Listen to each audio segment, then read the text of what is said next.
नमस्कार, दूरदर्शन मध्य प्रदेश के इस कार्यक्रम आमने सामने में आपका स्वागत है। मैं हूं सत्येंद्र शरण। इस कार्यक्रम में हम उन विशिष्ट अतिथियों को आमंत्रित करते हैं जिन्होंने कई क्षेत्रों में विशेष कार्य किए हैं, विशेष उल्लेखनीय उपलब्धियां हासिल की हैं। आज इस कार्यक्रम में हमने आमंत्रित किया है मध्य प्रदेश विधानसभा के अध्यक्ष महोदय गिरीश गौतम जी को। गिरीश गौतम जी, आपका इस कार्यक्रम में स्वागत है। दूरदर्शन के सभी दर्शकों को मेरा कोट से प्रणाम। गिरीश गौतम जी ने 1973 में राजनीति में पदार्पण किया, छात्र राजनीति से शुरुआत की और फिर सना सना बढ़ते चले गए। हम उनसे ही जानते हैं कि उनकी ये जो जीवन यात्रा है और जो राजनीतिक यात्रा है वो कैसी रही है। सर, जब 1973 में आपने छात्र राजनीति में पदार्पण किया, उस समय क्या स्थिति थी और समय समय कैसे बदलती गई? छात्र की राजनीति से ही आज जो वर्तमान राजनीतिक है या दृश्य है, इससे वहीं से ट्रांसफ़र होकर के लोग आते थे। मैं जब कॉलेज में पढ़ने आया उस समय छात्र संघ के चुनाव हुआ करते थे। स्वाभाविक तौर है उसके पहले से भी ऐसा लगता था कि राजनीति में काम करने की आवश्यकता है, तो उसके माध्यम से कॉलेज के चुनाव में चुनाव लड़ा और ठाकुर रणमत सिंह महाविद्यालय हमारे रीवा में जो बहुत प्रतिष्ठित महाविद्यालय है उसमें छात्र संघ का महामंत्री चुना गया। अब उसमें उतना बड़ा स्कोप रहता नहीं, फिर भी जैसे छात्रों की फीस का सवाल को लेकर, इसको सवाल को लेकर प्रचार से मिलना, उनसे ये काम करना, तो ऐसा लगा कि एक माध्यम ये हो सकता है जिसके माध्यम से हम लोगों को ज़्यादा से ज़्यादा सुविधा दे सकते हैं या उनको मदद कर सकते हैं। उसके बाद रीवा नगर पालिका थी, उसका चुनाव हुआ, उसमें भी वार्ड पार्षद का चुनाव लड़ा। वो चुनाव हार गया, पर वो संघर्ष की शुरुआत हो चुकी थी और राजनीतिक तौर पर मैं पार्टी से जुड़ करके लोगों की समस्याओं के लिए सड़कों में उतर करके तमाम प्रदर्शन करके धरना करके लोगों की समस्याओं के निराकरण का काम करने का प्रयास करता रहा। 1977 में जब चुनाव आया तो पार्टी की तरफ से चुनाव जिनको लड़ाया गया उसमें सारी मेहनत की अपन ने, और जब 80 का चुनाव आया तो मैं स्वतः चुनाव विधानसभा का लड़ा जी।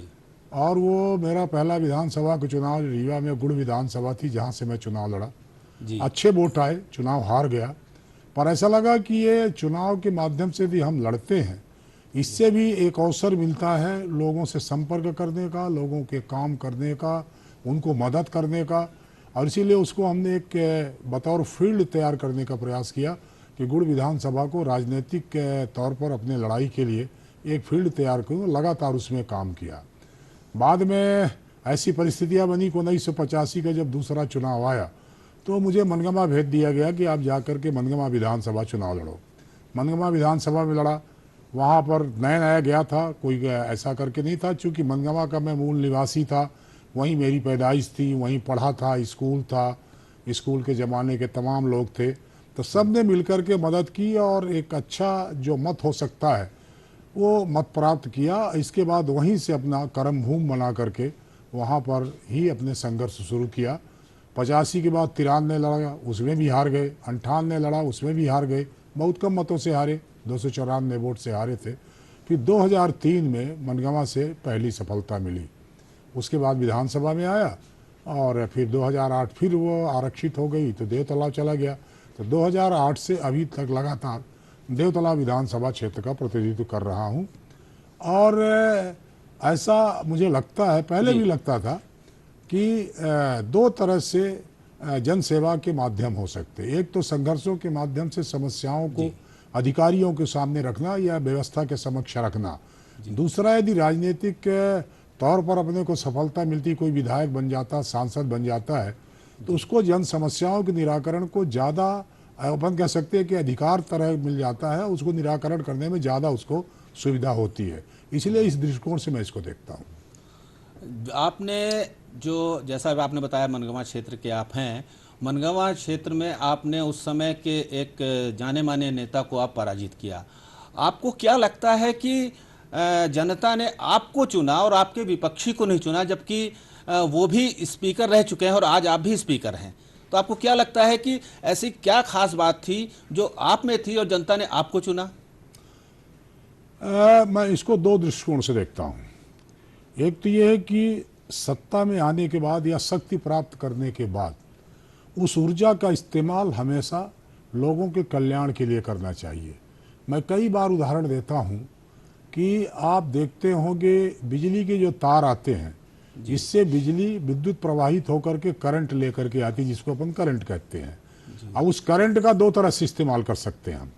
एक तो उसके फिलामेंट का बल्ब लगा करके प्रकाशमान कर सकते हैं, दूसरा किसी के शरीर में टच कर दे तो उसको मृत्यु की तरफ या जीवन के खतरे की तरफ ले जा सकते हैं। अब ये जो व्यक्ति पर मुनसर करता है कि उसका उपयोग, उस शक्ति का प्राप्त ऊर्जा का उपयोग वो किस तरह से करता है। लोगों के कल्याण के लिए, प्रकाश के लिए करता है या लोगों को नुकसान पहुंचाने के लिए करता है। तो एक तो ये बड़ा कारण हो सकता है। दूसरा कारण ये हो सकता है कि चुनाव हारने के बाद एक सतत संपर्क उस जनता से जिसने हमको वोट किया, हो सकता है कि राजनीतिक कारणों से उसके सामने संकट पैदा करें जीतने वाले, इसलिए जो लड़कर के हारता है उसकी जिम्मेदारी बनती है कि उनके सतत संपर्क में रहे और उनके सुख दुख में शामिल हो। कोई कष्ट आता है, राजनीतिक तौर पर आता है, किसी तरह का आता है, उसमें उसकी मदद करने के लिए खड़ा रहे।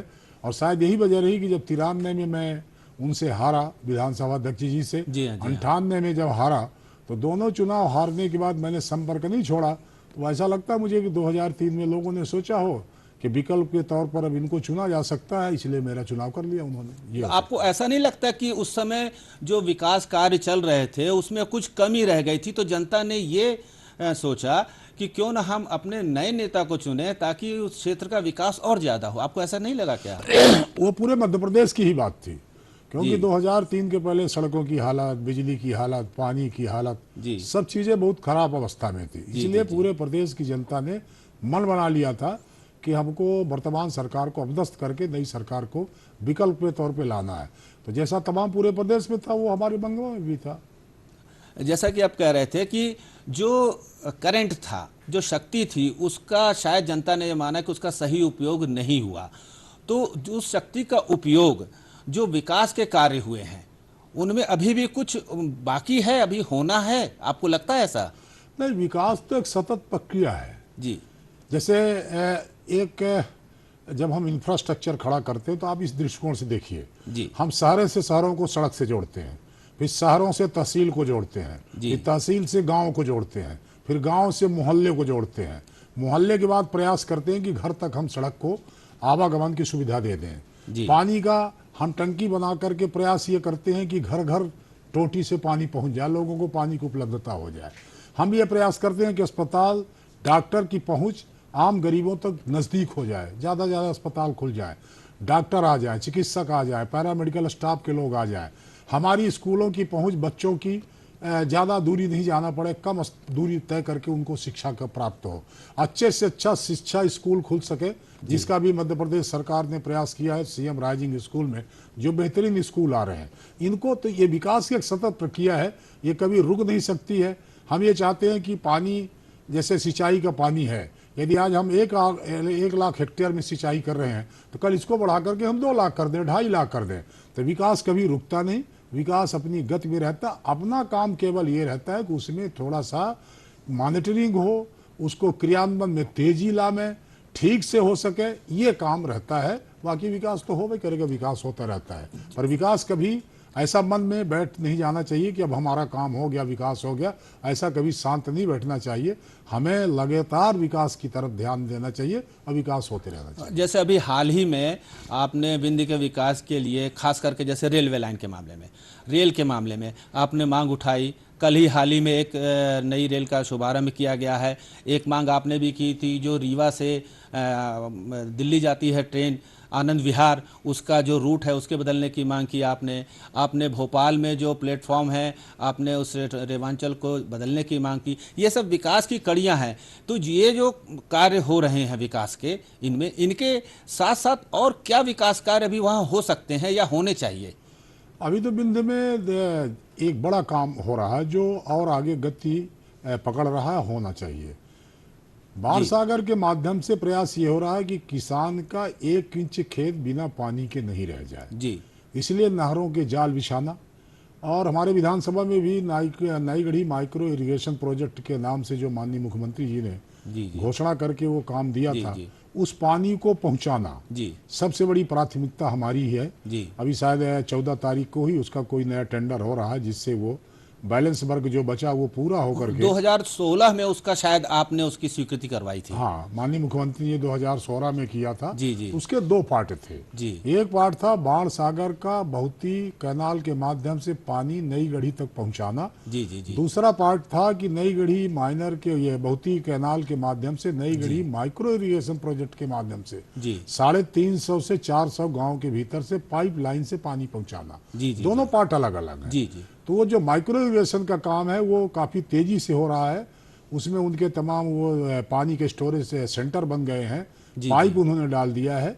ये बहुती वाली जो कैनाल है जो पानी लेकर के जाएगी बाणसागर का, जी जी जी इसका काम बीच में रुक गया था। एक कंपनी ने ब्लैक लिस्ट हो गई है, चली गई थी। जी जी उसका जो बैलेंस वर्क है उसी के लिए कार्रवाई चल रही है। मुझे ऐसा लगता है इसी बजट में वो सैंक्शन हो जाएगा। जी जी और मेरी उम्मीद ये है कि नई गढ़ी माइक्रो इरिगेशन का पानी बहुती कैनाल का नई गढ़ी इसी दिसंबर तक हम पहुंचा दें, मुझे ऐसा लगता है। इसलिए ये गति न केवल मेरे क्षेत्र के लिए, पूरे रीवा संभाग के लिए, पूरे बिंद के लिए, जहाँ जहाँ बाण सागर के अप्रोच है।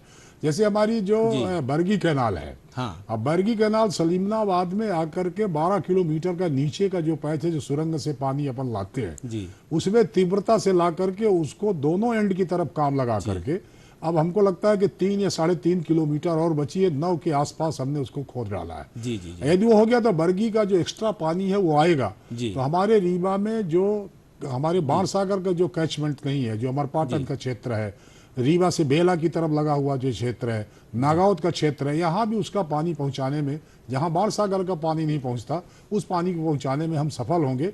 वहाँ भी किसानों को सारी सुविधा मिलेगी। ट्रेन के बारे में मैंने कल इसीलिए कहा कि हमको हमारी रीवा के, सतना के, सीधी, सिंगरौली के तमाम के लोगों की जो मांगे हैं उसका एक आंशिक पूर्ति हुई है। जी आंशिक मैंने इसलिए कहा कि केवल रेवांचल भर से हम संतुष्ट होने वाले नहीं हैं कि हमको एक रेवांचल की क्लोन कोई साप्ताहिक मिल गई, कोई 3 दिवसीय मिल गई, या रोज की भी मिल जाए, क्योंकि हमारा बॉम्बे के अप्रोच नहीं हो पा रहा है। दिल्ली हमको उल्टा जाना पड़ता है। आनंद विहार चलती है, इलाहाबाद होकर के जाती है। मैंने अधिकारियों से बातचीत की थी, बुला करके बात किया था, जा करके बात किया, तो उनका ये कहना था, जो जवाब आया था कि इलाहाबाद से पैसेंजर के लिए गाड़ी न होने के कारण इसको चलाया जा रहा है, इलाहाबाद के पैसेंजर शायद उसमें कोई दिक्कत करेंगे। तब मैंने रिकॉर्ड निकलवाया था, इलाहाबाद से 43 गाड़ियाँ, जी 43 ट्रेन्स जो है दिल्ली के लिए जाती हैं 24 घंटे में। जी जी तो मेरा कहना था कि 43 गाड़ी ऑलरेडी चल रही थी, एक गाड़ी न जाएगी तो कोई दिक्कत नहीं होगी। यदि रीवा वालों को बांदा होकर के हम निकालेंगे, ग्वालियर होकर के, तो एक महाकौशल जो सतना से निकल जाती है, उसके अलावा भी एक गाड़ी मिल जाएगी। जी नागपुर की जो गाड़ी चलती है, मैंने कल भी कहा वहां पर, जी मैं आजकल रीवा का, सीधी का, सिंगरौली का, सतना का मेडिकल कोई हब बना हुआ है तो नागपुर बना हुआ है। जी जी हाँ मेरे यहाँ से रीवा से 7 या 8 गाड़ियां पर डे, वो उनको अब मेडिकल एम्बुलेंस ही नाम रख दिया गया है। गाड़ियां निकलती हैं, यदि वो 40-50 सवारी भी निकलती है तो करीब 250-300 लोग पर डे मेडिकल के लिए जाते हैं बसों से। इसका मतलब 8 से 9 हजार आदमी वहाँ जाता है। उनकी दिक्कत यह है कि जब बसेस पहुँचाती हैं वहाँ, उनको नहाने धोने के लिए उनको एक होटल लेना पड़ता है, 500-1000 रुपये खर्चे होते हैं। तो मेरा ये कहना था कि जो नागपुर इतवारी जो रोड चल रही है, इसको डेली कर दीजिए। हाँ। और इसको शाम को चलाइए, सुबह पहुंचाइए। वहाँ मरीज के लोग ट्रेन में ही नहा वहा करके अपना तैयार हो जाएंगे, दिन भर अस्पताल का काम करेंगे, शाम को बैठेंगे तो चले आएंगे। रीवा के गरीबों का जो एक तरह से खर्चा ज़्यादा होता है वो बचत होगा, ये हमारी मांग है। हमने कहा जबलपुर में आकर के गरीब रथ खड़ी रहती है बॉम्बे से आने वाली, उसको रीवा लेके आ जाओ, रीवा आ जाए वो, तो ये हमको फायदा हो जाए। इस तरह से तमाम सारी ट्रेन से मैंने कहा कि आंशिक मांग हमारी स्वीकार की गई है, और अभी तो उसको हम चाहते हैं कि वो प्रतिदिन चले, 3 दिन के 1 दिन के प्रतिदिन चलना चाहिए उसको। तो ये मांगे हैं ट्रेन के बारे में। जैसे एयर कनेक्टिविटी हमारी नहीं है, जी हाँ, इसलिए जो टूरिज्म का सेंटर हम डेवलप कर सकते हैं रीवा में, वो नहीं हो पा रहा है। जी बड़ा भारी वहाँ पर हमने जो टाइगर रिजर्व वो बनाया है मुकुंदपुर में वो जो सफारी तैयार हुई है, उसके लिए भी हमको एनआरआई चाहिए, हमको फॉरेनर्स चाहिए। तो स्वाभाविक तौर वो ट्रेन में चढ़ के नहीं आएंगे, उनके लिए हवाई कनेक्टिविटी चाहिए। अभी माननीय ज्योतिरादित्य जी हुए हैं, सबने बातचीत की है, और मुझे ऐसा लगता है कि वो एयर कनेक्टिविटी हो गई तो बहुत सारा टूरिज्म हमारे यहाँ आएगा, और उससे भी लोगों को फायदा होगा। और जैसे हमारे यहाँ सबसे ज्यादा जलप्रपात कोई है तो रीवा जलप्रपात के हैं, भीतर है। जी। तो ये एक टूरिज्म का सेंटर हो सेंटर सकता है, है। जी। ये विकास के पैमाने जहाँ से रोजगार भी हम पैदा करेंगे, जी। हम लोगों को आकर्षित भी करेंगे, लोगों को बुला करके लाएंगे, ये जी। है।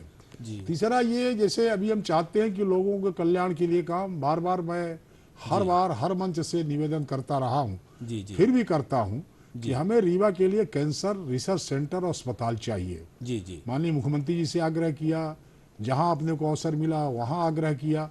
जी। हमारा ये कहना है कि रिसर्च सेंटर होने से एक फायदा होता है, जी। आप सब जानते हैं कि कैंसर को तीसरे फेज में जाने तक पता चलता है कि उनको कैंसर हो गया। जी। और उसके सिर्फ कारण ये है कि रीवा से जाने में लोगों को आर्थिक मजबूरियों के कारण तत्काल जरा भी लक्षण आने पर वो जांच नहीं करा पाते। जी। जी। और जब तक वो जांच के लिए सुविधा मुहैया उनको होती, तब तक काफी देर हो चुकी होती है।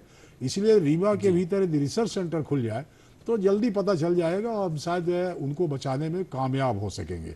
इसलिए रिसर्च सेंटर की स्थापना हो जाए, कैंसर का अस्पताल हो जाए, इस तरह की तमाम सारी मांगे हैं जिनकी पूर्ति के लिए सरकार से आग्रह करते हैं। सरकार लगी भी है कि हो जाए और ज़्यादा से ज़्यादा हम विकास का काम कर सके, इसी दिशा में अपनी सोच रहती है, इसी दिशा में काम करने का प्रयास करते हैं। रेलवे के क्षेत्र में जैसा कि आपने उल्लेख किया कि कई मांगे आपने की और कई मांगे मानी भी जा रही हैं और उन दिशा में आगे भी बढ़ रहा है कि और भी सुविधाएं उपलब्ध होंगी। एक बहुत पुरानी प्रोजेक्ट है रीवा से मिर्ज़ापुर रेल लाइन, उस दिशा में क्या कुछ आगे कदम बढ़ाए जा सकते हैं?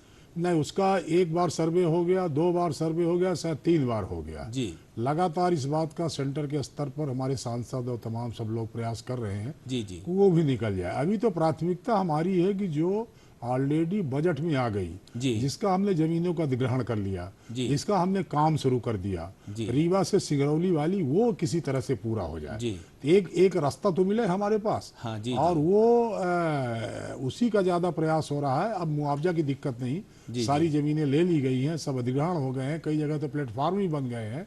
इसलिए सारी ताकत उसी में लगी हुई है कि वो बन जाए किसी तरह से और बंद करके सिंगरौली को रोड चली जाए। और सिंगरौली चली जाए तो कलकत्ता अपने आप चली जाएगी। जी। जी। और यदि ये ट्रेन पास हो गई, क्योंकि जी। अभी तो डेस्टिनेशन एंड है वो, हाँ, अभी रीवा तो में डेस्टिनेशन है। हाँ, डेस्टिनेशन जी। एंड है वो। जी। तो उसके लिए क्रॉसिंग हमारा रेलवे स्टेशन बने। सतना हमसे ज्यादा बेहतर शायद इसीलिए है कि रेलवे जंक्शन स्टेशन है वहाँ। क्रॉसिंग है। जी। तो यदि मैं रीवा भी क्रॉसिंग रेलवे स्टेशन बनेगा जी। तो उससे काफी रोजगार आएंगे, तमाम सारी चीजें आएंगी और ज्यादा सुविधा मिल सकेगी। इसलिए पहली प्राथमिकता वो बने। और मिर्जापुर को बन जाए तो ये जो हम सतना से या तमाम मानिकपुर होकर के घूम के जाते हैं, जी। तो हमारा 200 से 250 किलोमीटर का डिस्टेंस की कमी हो जाएगी। जी। जी। और हमको ज्यादा सुविधा मिल जाएगी, ज्यादा सहूलियत मिल जाएगी। जी। जी। आपने जिक्र किया कि रोजगार के साधन यहाँ खुलेंगे जब रेलवे लाइन का जंक्शन यहाँ हो जाएगा और दूसरे भी काम होंगे। तो अभी सीतापुर पहाड़ में अभी एक स्वीकृति मिली है 750 मेगावाट सोलर प्रोजेक्ट की। ऐसा ही गुड़ में प्रधानमंत्री महोदय ने उद्घाटन किया था इस सोलर प्रोजेक्ट का। तो जो ये यहाँ पर सीतापुर पहाड़ में जो आपके क्षेत्र में आता भी है, वहाँ पर अगर सोलर प्लांट लगता है तो उससे इस क्षेत्र की जनता को किस तरह से रोजगार मिलेगा? उसमें कई पार्ट है। प्राइवेट इन्वेस्टर आते हैं, उसके छोटे छोटे पार्ट है। उसकी प्लेट को संरक्षित करना, जी। उसकी साफ सफाई करना, सिक्योरिटीज के काम आते हैं, जी। जी। उनके कंस्ट्रक्शंस के काम आते हैं, अपने आप रोजगार पैदा होता है। जी। और कल ही मैं आने के पहले ही तमाम अधिकारियों से बातचीत करके आया हूँ। सीतापुर वो सर्वे करने गए थे, वो शायद कुछ जमीन कम पड़ रही थी उनको, तो मैंने एक बेल्ट और हमारे यहाँ शाहपुर का, शिवराजपुर का, डाभी का, बहुती का इलाका लेकर के जी। जी। जी। वहाँ भी हमने कहा वहाँ भी जमीन तलाशो। और शायद उन लोगों ने मुझे कल जो शाम को सूचना दी है उसके हिसाब से 350 हेक्टेयर के आसपास उनने निकाल लिया है। अब वो उनकी मांग ज़्यादा, उनको चाहिए कम से कम 700 से 1000 हेक्टेयर के आसपास चाहिए। जी। जी। जी। तो हमने कहा कि 2 पार्ट में करते हैं उसको। यदि 750 मेगावाट का लाते तो आधा का ले आवे, यदि हम 300-400 हेक्टेयर जमीन दे रहे हैं उतने में लगा में।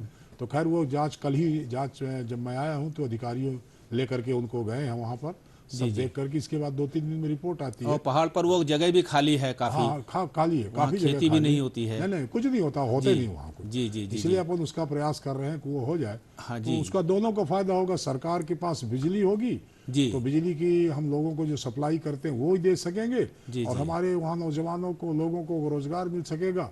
वो भी एक सहूलियत होगी, तो एक रोजगार पैदा करने का अवसर भी आएगा अपने पास। जी जी जी। विकास कार्यों से चल हट करके अब आते हैं विधायिका के कार्यों की तरफ थोड़ा सा। अभी हाँ, पिछले साल कोरोना का काफ़ी कुछ आतंक रहा है कोविड-19 के दौरान, तो जो सदन है वो आपने बखूबी संचालित किया। आपको सदन के संचालन में उस दौरान जब वो कोरोना का आतंक था, कोरोना का प्रकोप था, तो आपको क्या समस्या आई सदन संचालन में इसमें? नहीं, सदन संचालन में कोई संकट नहीं आता, इस असुविधा भी नहीं होती। केवल आग्रह मेरा ये रहता है कि सदन की उद्देश्य, सदन को चलाते जब या लोकतंत्र के भीतर यदि कोई मंडल आया, विधान मंडल जी हो, जी लोकसभा हो, जी कोई हो, जी जी जी स्वाभाविक तौर पर जन समस्याओं के या जन कल्याण के लिए कुछ भी यदि तय होता तो उसी मंडल से होता है। जी मान लीजिए विधान मंडल से होता हो या जी लोकसभा से जी होता हो, जी जी जी तो वो हमारे लिए अच्छा। हम सब बार बार कहते हैं, जी बाहर भी जब भाषण देते हैं तो हर विधानसभा में लड़ने वाला या आने वाला या और कोई, जी जी जी अपन ये क्या कहते हैं कि वो हमारे लिए लोकतंत्र का मंदिर है। जी जी जी और हम जब चुन के आते हैं तो स्वाभाविक में हम उसके पुजारी हो जाते हैं। जी जी तो जी मंदिर को ठीक ठाक रखना, व्यवस्थित रखना, उसकी जिम्मेदारी पुजारी की हो जाती है। उस भूमिका में हमको रहना चाहिए। जी जी और जी मैं इसीलिए बार बार माननीय सदस्यों से आग्रह करता हूं जो उसमें आते हैं, एक बात हमेशा मन में रखना कि जिस तरह से लोग, धार्मिक लोगों को मंदिर के प्रति आस्था रहती है, जी उसी तरह से आम जनता की आस्था हमारी लोकसभा या विधानसभा जहां से उनके लिए कोई निकलती है जी। चीज, उसके इस आस्था में चोट नहीं लगने पावे। जी लोगों को ऐसा नहीं लगे कि विधानसभा बेकार की चीज है, बेकार की जगह है। इसलिए हमारे जो कृत्य हैं, हमारे जो वहां पर कार्रवाई में जब भाग लेते हैं, जी तो जी ये भाव लोगों के मन में नहीं पैदा हो, बल्कि उनका आकर्षण और ज्यादा बढ़े। जी और वो इसलिए मैं कहता हूं कि विधानसभा से बहुत उम्मीदें लोग करते हैं, जी हाँ क्योंकि याचिकाएं एक इसका सीधा सीधा उदाहरण है। जी जी तमाम लोग इस आशा के साथ अपनी याचिका प्रस्तुत करते हैं जी कि विधानसभा में यदि हमारी याचिका चली गई तो शायद उनकी जो समस्या है समस्या उसका है, निराकरण निदान हो हो जाएगा। इसका मतलब अभी भी लोगों की आस्था विधानसभा के प्रति या लोकसभा के प्रति है। जी जी अब इसी आस्था को और मजबूत करना, जी जी इसको किसी तरह से कहीं क्षरण न होने पावे, ये सब हमारी जिम्मेदारी है। और यही मैं बार बार प्रयास करता हूं कि हमारे जो माननीय सदस्य हैं इसको मन के भीतर रखें। स्वाभाविक तौर पर उसको हम ऐसा भी नहीं कहते कि विधानसभा को हम ऐसा शांतिमय बना दें कि उसमें हमारे मरघट की शांति दिखाई पड़े। जी जी वाद विवाद होते हैं, वहाँ संवाद होता है जी जी वहाँ पर उसकी भी एक सीमा होती है, जी जी जी और वो सीमा को कभी भी नहीं लांघना चाहिए। जी जी इसीलिए मैंने अभी एक प्रयास किया था, एक जो हमारे माननीय विधायक वहाँ पूछते हैं या कब कहते हैं, जी जी उसमें कई बार वो लोक मर्यादा के खिलाफ शब्दों का उच्चारण करते हैं, उसका इस्तेमाल करते हैं। जी जी जी तो हमने ये प्रयास किया कि आज तक हमारे पूर्व पीठासीन अधिकारियों ने किन किन शब्दों का, किन किन वाक्यों को उनको विलोपन किया या डिलीट किया जी, उनको। जी। तो 1954 से विंध्य प्रदेश से, जी। उस विधानसभा के, जी। हमारी जो संयुक्त विधानसभा नागपुर वाली थी वहां से, ये सब निकाल करके शब्दों का संकलन करके, वाक्यों का संकलन करके, पुस्तिका छपा करके हमने विधायकों को दी जी। है। और उनको ये कहा कि इसको अध्ययन कर लीजिए आप, इसमें देखिए कि किस तरह के शब्द उपयोग किए गए थे जिनको विलोपित करने का आदेश करना पड़ा है। आप सबसे आग्रह है कि इन शब्दों से बचिए, जिससे हमको पीठासीन अधिकारी को या उस कुर्सी पर बैठे हुए, आसंदी पर बैठे हुए व्यक्ति को आपके वाक्यों को, आपको शब्दों को विलोपित करने की आवश्यकता नहीं पड़े। और हम ये कर पाए तो एक बढ़िया संदेश जाएगा। और मैं ऐसा समझता हूं कि मेरे ये करने से, क्योंकि एक जो विधायक है, जी जी कोई कहे या माने या ना माने, मैं ऐसा मानता हूं कि उस विधानसभा क्षेत्र का वो रोल मॉडल होता है। मॉडल होता बहुत सारे लोगों की अपेक्षा और वो प्रेरणा उससे जुड़ी होती है। जी जी तो हम किस दिशा में लोगों को प्रेरित करना चाहते हैं, ये हमारे ऊपर है। जी जी तो शब्दों का चयन हम ठीक से करें, वाक्यों का चयन ठीक से करें। हम इस बात का प्रयास करें कि हमारे कहने से, हमारी बातचीत से किसी को जी मानसिक आघात नहीं लगे। जी जी इसलिए मैं कई बार कहता हूं विधायकों से कि व्यंग आप करिए, जी और इतना तीखा व्यंग करिए कि पर वो मर्यादा के भीतर हो। इसलिए मैं कबीर दास जी का उदाहरण देता हूँ। जी कबीर से ज्यादा व्यंग किसी धर्म पर, किसी संप्रदाय पर, किसी कुव्यवस्था पर, किसी कुप्रथा पर, उनसे ज्यादा व्यंग कौन कर सकता है। पर कभी किसी ने उनके साथ कोई मारपीट की क्या, जी। कभी किसी ने, बल्कि उसको उन्हीं दोहों को पूजा की तरह हम इस्तेमाल करते हैं जी। और उन चौपाइयों का इस्तेमाल करते हैं। जी जी तो हम ये नहीं कहते कि सब कबीरदास की तरह हो जाए, उतने बुद्धिमान हो जाए, उतने हो जाए। जी जी फिर जी भी एक प्रयास तो अपन कर ही सकते हैं कि हमको हमारे शब्दों को चयन में सावधानी जी बरतें, शुचिता बरतें और ऐसा जी प्रयास करें कि लोगों की आस्था इस संसद के प्रति, विधानसभा के प्रति और मजबूत हो। जी। ना मजबूत हम कर सके तो कम से कम जो है उसमें क्षरण नहीं होने दे, इतना करने का प्रयास करें, यही मेरी कोशिश रहती है। जब आपका भी ये मत है कि सदन की कार्यवाही जो है बहुत ही संतुलित शब्दों के साथ संचालित हो, पर सदन में जब किसी विषय पर, किसी प्रस्ताव पर जब चर्चा होती है तो आप किस पक्ष में हैं कि ये क्या केवल ध्वनि मत से पारित हो या बहुमत से पारित हो या उससे पहले सदन में चर्चा हो? क्योंकि अक्सर सदन में सदस्यों के बीच हंगामा हो जाता है विषयों को लेकर के, और हंगामा के दौरान क्या होता है, जो मूल चर्चा है वो शायद जो है शांत हो जाती है, चर्चा उतनी नहीं हो पाती। तो आप क्या उचित समझेंगे कि बेहतर से बेहतर चर्चा हो ताकि जनता की बात बाहर निकले और उसके बाद जो है जो प्रस्ताव हैं, जो भी विषय हैं, वो पारित हो सकें? मैं हमेशा से इस पक्ष में रहा हूँ जी। और शायद आसंदी में बैठे हुए व्यक्ति के लिए कठिन। सबसे जो अपन ये कहते हैं कि समय जो अच्छा नहीं कहलाता वो उसके लिए है, जी जी जी जब वो उन विधेयकों को हाँ की जीत हुई, हाँ की जीत हुई जी करके जी पास करता है वो। जी मेरी मान्यता हमेशा से रही है कि ऐसे जब हम कानून बनाती है विधानसभा, जी उसमें पूरी तरह से चर्चा होनी चाहिए, सारे बिंदुओं पर सारे दृष्टिकोण आने चाहिए, उसकी जो कमियां हैं उस पर आना चाहिए, जो उसकी अच्छाइयां उस पर आना चाहिए।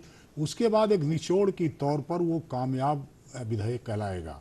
जी जी और इसके पहले भी अभी जब स्पीकर सम्मेलन हुआ था तभी मैंने ये बात उठाई थी जी और मुझे खुशी है कि उसी बात को लेकर के बाद में सुप्रीम कोर्ट ने भी एक बात जी को जी लेकर के अपनी टिप्पणी की है। जी जी जी खासतौर पर उन कानूनों को जो दांडिक कानून पास होते हैं, जी जी लोकसभा में होते हो या विधानसभा में होते हो, जी जी जी दांडिक कानूनों में जिसको हम किसी को जेल के भीतर बंद करने का कानून बनाने जा रहे हैं, जी जी जिसमें हम किसी को आजीवन कारावास का प्रावधान करने जा रहे हैं, जिसमें हम किसी के जीवन को लेने का, मृत्युदंड देने का कानून बनाने जा रहे हैं, जी उस कानून को पूरे परिप्रेक्ष्य में जब तक बहस नहीं हो तब तक ऐसे कानूनों को पास हो जाना, मैं ऐसा समझता हूं कि शायद ये लोकतंत्र के लिए उचित नहीं होगा। इसलिए जी। ज़्यादा से ज़्यादा बहस हो उसमें, ज़्यादा से ज़्यादा उसमें राय आवे, ज़्यादा से ज़्यादा लोगों के सुझाव प्राप्त हों, फिर जी उनका सारे लोगों का सुझावों का निष्कर्ष निकाल करके जब वो कानून जी पास जी होगा जी जी तभी उसको सामाजिक मान्यता होगी, मैं ऐसा सोचता हूँ। जी जी संक्षेप में एक दो सवाल हैं कि जैसे जो अब कई विधानसभा में, संसद में उसकी जो प्रश्नकाल है उसका जीवंत प्रसारण जो है किया जाता रहा है। मध्य प्रदेश विधानसभा में जो प्रश्नकाल है उसका जीवंत प्रसारण करने के बारे में क्या कोई कार्य योजना है? नहीं, पहले हमारे पहले से ही ये कार्य योजना चल रही है जी जी कि उसी तरह से इसका प्रसारण भी हो। जी जी अब उसमें सरकार का है, सरकार व्यवस्था करती है। जी जी अभी तो हम मध्य प्रदेश विधानसभा को डिजिटलाइज करना चाहते हैं जी जी जी जी और मैं अभी वहाँ हो करके आया हूँ, हिमाचल प्रदेश की उनकी राजधानी, उनकी छोटी जी विधानसभा देख करके आया। जी जी उन्होंने ई विधानसभा बना ली है अपनी। जी जी पूरा हर टेबल पर विधायकों के कंप्यूटर्स फिट है और उनको पेपर लेके नहीं जाना पड़ता, वो बटन दबाते जी जिस विषय की जानकारी उनको प्राप्त करना उसी कंप्यूटर के भीतर आता है, उसको देख करके अपना बहस करते हो। जी जी उस दिशा में हम बढ़ रहे हैं, इसीलिए हमने अभी हमारे विधानसभा में कहा है एक बार जा करके वहाँ देख के आओ कैसी व्यवस्था, उसको यहाँ लेके आओ। और उसे भी लोकसभा भी इस बारे में मदद करने को तैयार है कि आप विधानसभा को डिजिटलाइज करोगे, हम सारी मदद उसमें करेंगे। जी जी तो जी उस दिशा में हम बढ़ रहे हैं। प्रसारण की दिशा में भी पहले से सबका सैद्धांतिक सबकी सहमति है कि प्रश्नकाल का पूरी तरह से उसी तरह प्रसारण हो जिस तरह से लोकसभा और राज्यसभा का होता है, इसमें सैद्धांतिक सहमति सबकी है। एक छोटा सा सवाल है एक कि विधानसभा की जो समितियां हैं उनमें से किसी ऐसी कौन सी समिति की रिपोर्ट है जिसे आप लागू करना चाहेंगे, नहीं, सबसे जिसे आप महत्वपूर्ण सबसे ज्यादा हाँ, मानते हो?